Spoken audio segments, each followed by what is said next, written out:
Election যদি পরে হয়, ডক্টর ইউনূস সরকার যদি একটু বেশি সময় থাকে, তাহলে কি অসুবিধা? আমরা কেন বিএনপিকে নিয়ে আসার জন্য এত অস্থির হয়ে উঠেছি, বা যারা নির্বাচন করে আসবে তাদের জন্য অস্থির হয়ে উঠেছে? সরি, প্রশ্নটা লম্বা হয়ে গেল, আমি আর কথা বলছি না। কামাল ভাইকে শুনে আমরা তুষার ভাইকে শুনবো। না, এখানে একটা কথা আমি বলি আপনাকে, ডক্টর ইউনূস ভালো করছেন কি মন্দ করছেন এটা তো আমার দেখার বিষয় না রে ভাই। না, কেন আমি বলি, ডক্টর ইউনূস কোন সরকারের প্রধান? উনি একটা অন্তর্বর্তী সরকারের প্রধান। কারণ অন্তর্বর্তীকালীন সরকার মানেটা কি? মানেটা হলো একটা রেগুলার গভর্নমেন্ট আসবে, যতদিন সেই রেগুলার গভর্নমেন্টটা না আসে ততদিন সরকারটাকে পরিচালনার জন্য এবং রেগুলার গভর্নমেন্ট আনার জন্য যে নির্বাচনটা হবে, সেই নির্বাচনটা অবাধ এবং নিরপেক্ষ করার জন্য একটা সরকার দরকার। সেটি হলো ডক্টর ইউনূসের সরকার। এই কথা কিন্তু মাথায় রাখতে হবে। কাজে এই সরকার তো রেগুলার গভর্নমেন্টের মতো কাজ করবে না, এবং অন্তর্বর্তী সরকার, আপনি যেগুলো আমরা সাফল্য বললাম, আমরা কিন্তু এগুলি একটাও অস্বীকার করছি না। রমজানের শাকসবজির দাম কম ছিল, কোনো সন্দেহ নাই। চালের দাম কি কম ছিল? তেলের দাম কি কম ছিল? ছিল না। এখন আপনি বলবেন যে চাল তেল নিয়ে কামাল ভাই, গত রমজানে সবকিছুর দামই বেশি ছিল, চালের দামও বেশি ছিল, শাকসবজির দামও বেশি ছিল। এবার শাকসবজির দাম কম, এটা আমাদের জন্য একটা রিলিফ না? রিলিফ, অবশ্যই রিলিফ, আমি অস্বীকার করছি না। রমজান তো শেষ, এখন কি হচ্ছে শুনেন। আমার কাছে ওই দিন এক ভদ্রলোক 3টা রিসিট পাঠাইছে, 3টা রিসিট। একটা রিসিট সে মোহাম্মদপুরের একটা দোকান থেকে, মায়ের দোয়া নামে একটা চাউলের দোকান, সেই দোকান থেকে সে জানুয়ারি মাসের 3 তারিখে 25 কেজি চাউলের এক বস্তা চাউল কিনছে 1740 টাকা দিয়ে। সেই একই দোকান থেকে সেই একই চাল, একই পরিমাণ চাল উনি ফেব্রুয়ারি মাসের 1 তারিখে কিনছেন 1950 টাকা দিয়া। সেই একই দোকান থেকে একই পরিমাণ চাল, 25 কেজি চাল, উনি এপ্রিল মাসের 7 তারিখে কিনেছেন 2155 টাকা দিয়া। কথাটা খেয়াল করেন, 4 মাসের ব্যবধানে চাউলের দাম 1700 থেকে 2100 টাকা হয়ে গেছে, কিন্তু একই দোকানে একই জায়গায়। কাজে এটা হলো রিয়েলিটি। আর গতকালকে তো আপনার তেলের দাম বাইরে গেল 1 লাফে 14 টাকা। তো এখন আপনি যদি বলেন না তেলের দাম কম আছে, চাউলের দাম কম আছে, দাম বেড়েছে কিন্তু আমাদের ক্রয় ক্ষমতা বেড়েছে, বলতে পারেন ভাই। অনেক কথাই আগেও শুনেছি, এখনো শুনতে পারি। সেগুলি এক জিনিস। বিষয়টা কি হয়েছে আমি বলি, ডক্টর ইউনূস হলো একটা অসাধারণ পিআর পার্সন। উনি জানেন যে কিভাবে পিআরের কাজগুলি করতে হয়। সোশ্যাল মিডিয়ায় এক ধরনের হুজুগ উনি চালাচ্ছেন খুবই প্ল্যান্ড ওয়েতে, খুবই। কিন্তু একটা কথা মাথায় রাখতে হবে ভাই, মাথায় রাখেন, যারা সোশ্যাল মিডিয়ায় এগুলি করে তারা কিন্তু বাজার করে না। বাজার করে বাবা, রান্না করে মা, ছেলে খায় আর খেতে খেতে স্ট্যাটাস দেয়। এটা মাথায় রাখতে হবে ভাই। এটাই বাংলাদেশে এখন হচ্ছে। কি হচ্ছে, বাবাকে জিজ্ঞাসা করেন যে বাজার করতে যে তার কি হয়েছে। আমি কিন্তু বাজার করি না কামাল ভাই, আমি গত বলি আপনাকে, গত পরশুদিন আমি এমন কোন সবজি পাই নাই যার দাম 80 টাকার কম। আমি পাই নাই ভাই, আমি নিজে কিনেছি। আমি কিন্তু একজনের কাছে শুনে বলতেছি না। না কিন্তু কামাল ভাই, একমাত্র টমেটো পেয়েছিলাম 50 টাকা কেজি। কিন্তু কামাল ভাই, টমেটো ছাড়া আর প্রত্যেকটা জিনিসের দাম 80 টাকা কেজি। কিভাবে কমলো ভাই? কিন্তু কামাল ভাই বলেন কিভাবে কমলো? না না ঠিক আছে, কিন্তু কামাল ভাই, আমি আপনি দুজনই, আপনি আমার থেকে অনেকখানি বড়, কিন্তু আমরা আসলে এই সরকারগুলিকে খেয়াল করি। তো এই আওয়ামী লীগ সরকার, তার আগে যখন বিএনপি সরকার ছিল, তাদের যে মানে তৃণমূল পর্যায়ে তাদের যে বাহিনী আছে, সেটা ছাত্রদের হোক, যুবদের হোক, এটা হোক, তাদের একটা বড় চাঁদাবাজি এবং পাওয়ার এক্সারসাইজ করার একটা সিন্ডিকেট আছে। আমাকে আমার একজন গ্রামীণ বন্ধু ফোন করে সেদিন বলেছিলেন যে তোমরা তো গ্রামে আসো না, তোমরা বুঝবা না যে আমরা তো এই চাঁদাবাজি থেকে এখন মুক্ত আছি। এখন তো কেউ আমাকে এসে দলের, মানে উনি হ্যাডাম শব্দটা ব্যবহার করছেন, সেটা দেখাচ্ছে না। সমন্বয়কদের ওই গ্রাসরুট লেভেল এরকম দল নাই। তো এইটা তাদের জন্য একটা স্বস্তির। এইটা আমরা কেমনে বুঝবো? আমরা শুধু তথাকথিত নির্বাচন এর নাম দিয়ে এটাকে আমরা আসলে, না, আমি আপনার সঙ্গে কিন্তু একদম দ্বিমত করছি না। ওই পর্যায়ের এই ছুটকা ফাটকা চাঁদাবাজি এখন আসলে ওইভাবে নাই। ঢাকার রাস্তাতেও এই ফুটপাতের বাদামওয়ালাকেও কিন্তু প্রতিদিন 100 টাকা করে চাঁদা দিতে হতো আগে, যে নাকি চীনা বাদাম বিক্রি করে। ওইটা এখন নাই, আমি নিজে চেক করে দেখেছি, ওগুলি নাই। এটা হলো একটা পজিটিভ দিক। কিন্তু একটা কথা আপনাকে মাথায় রাখতে হবে, সেই জিনিসটা হলো আমি কিন্তু বাংলাদেশে ডক্টর ইউনূস সরকারকে হাসিনা সরকারের সঙ্গে তুলনা করবো না। হাসিনা সরকার তো আমার কল্পনার চেয়েও খারাপ সরকার ছিল। তাদের দৌরাত্ম্য, তাদের দাপট, তাদের অনিয়ম, দুর্নীতি, এটার সঙ্গে আমি পুরো সরকারকে তুলনা করবো না। সেটা এক জিনিস। ওইখান থেকে আমরা মুক্তি পেয়েছি। মুক্তি পাওয়া মানে এইটা এখন যে পেয়েছি, এটাই যে আমাদের প্রাপ্তি, এটাই যে আমাদের প্রত্যাশা, তা কিন্তু নয়। আমরা কিন্তু নিয়মতান্ত্রিক সরকার চাই। কেন চাই সেটা আমি বলি। আপনি যতক্ষণ পর্যন্ত আপনাকে রেগুলার পলিটিক্যাল গভর্নমেন্ট না আসবে, ততক্ষণ পর্যন্ত এই দেশে কোনো বিনিয়োগ আসবে না। আপনি সিঙ্গাপুর থেকে স্মার্ট লোক নিয়ে আসেন আর 41,000 উপরে থেকে ঝাঁপ দেওয়া লোক নিয়ে আসেন, ভাই কোনো লাভ হবে না। উনি ওই মানে কি একটা অনুষ্ঠানে পরিচালনা করবেন, টুকটাক ইংরেজি বলবেন, হয়ে গেল। স্মার্টলি হাঁটবেন, হয়ে গেল। বিনিয়োগ আসবে না ভাই।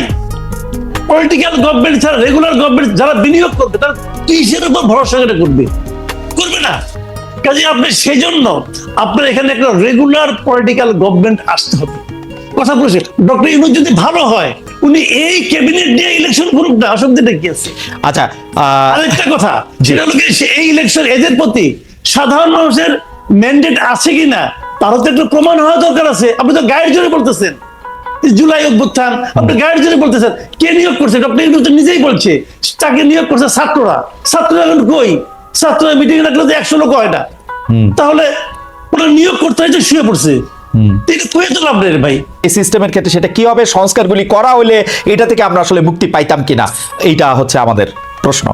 না, একটা বিষয় হলো কি, দেখেন, যদি আমরা বলি যে বিদ্যমান নির্বাচনী ব্যবস্থা ঠিক আছে কিনা, তাহলে তত্ত্বগত ভাবে ঠিক আছে, কিন্তু প্রায়োগিক ভাবে ঠিক নাই। যেভাবে প্রয়োগ করা হয় সেটা ঠিক না। কিন্তু যদি আমি তাত্ত্বিক ভাবে ধরি, কাগজে কলমে দেখি, তাহলে বিদেশের অনেক দেশের নির্বাচনী ব্যবস্থা হচ্ছে আমাদের নির্বাচনী ব্যবস্থা মন্দ নয়। তাহলে আমরা ওটা প্রয়োগ করতে পারি না কেন? আমরা দেখেন যা কিছুই বলছি আজকে এই নির্বাচনী ব্যবস্থা নিয়ে আপনি যে কথা বলছেন, আমি যে কথা বলছি, তুষার ভাই যে সমস্ত কথা বলছি, আমরা কিন্তু আমাদের অভিজ্ঞতা থেকে কথা বলছি। আমরা গত কয়েকটা নির্বাচন দেখেছি কি হয়, এখানে টাকা পয়সার দাপটটা কোথায় যে ঠেকে আমরা কিন্তু দেখেছি। এই দেখে কিন্তু আমরা সিদ্ধান্ত নিচ্ছি, হচ্ছে না। কিন্তু আপনি দেখেন 70-এর যে নির্বাচনটা হয়েছিল, যেটাতে আওয়ামী লীগ নিরঙ্কুশ ভাবে জিতেছিল, ওই সময় কি আওয়ামী লীগ সবচেয়ে ধনী দল ছিল? ছিল না তো। তখন কি এই দেশে এই ভূখণ্ডেই তো হয়েছে। আমরা ইন্টেনশনালি পলিটিক্যাল পার্টিগুলো আমাদের ভোটারদের মন মানসিকতা, চারিত্রিক বৈশিষ্ট্যকে চেঞ্জ করার চেষ্টা করছে, কিন্তু এই চেষ্টাটা সফল সম্পূর্ণ হয়ে গেছে আমি কিন্তু তাও মনে করি না। আপনি যদি ওই পরিবেশটা আবার দিতে পারেন, আপনি যদি ওরকম একটা মেরুদণ্ড সম্পন্ন নির্বাচন কমিশন নিয়ে আসতে পারেন, এদেশেও এই ভোটারদের নিয়েও আমি মনে করি একটা ভালো নির্বাচন করা সম্ভব, যে নির্বাচনে অর্থ তেমন কোনো প্রভাব বিস্তার করবে না।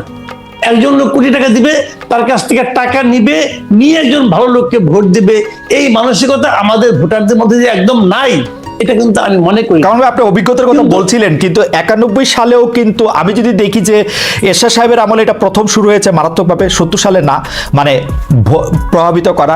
91 সালের পরবর্তী সরকারগুলি বা যারাই ক্ষমতায় এসছে তারা এটা কিন্তু চূড়ান্তভাবে প্রভাবিত করেছে। আপনি সংসদে যেসব মুখগুলি আমরা পেয়েছি সেগুলির দিকে তাকালে আপনি আসলে বুঝতে পারবেন যে তারা আসলে কারা, মানে তারা কেন সংসদে গিয়েছেন সেটিও কিন্তু পরিষ্কার।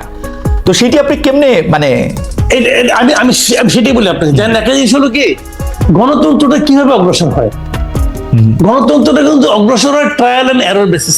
রাইট। মনে করেন একটা ঘটনা ঘটে, ওই ঘটনার পরিণতি দেখে আরেকজন শিক্ষা নেয়, এইভাবে কিন্তু চলতে। এটা কিন্তু একদিনের ব্যাপার না। গণতন্ত্র কিন্তু একদিনে আসে না। এটা তো একটা আপনার নির্বাচন বলেন, গণতন্ত্র বলেন, এর তো একটা প্রাতিষ্ঠানিক রূপ থাকা লাগে, না হলে হুট করে হয়ে যারা।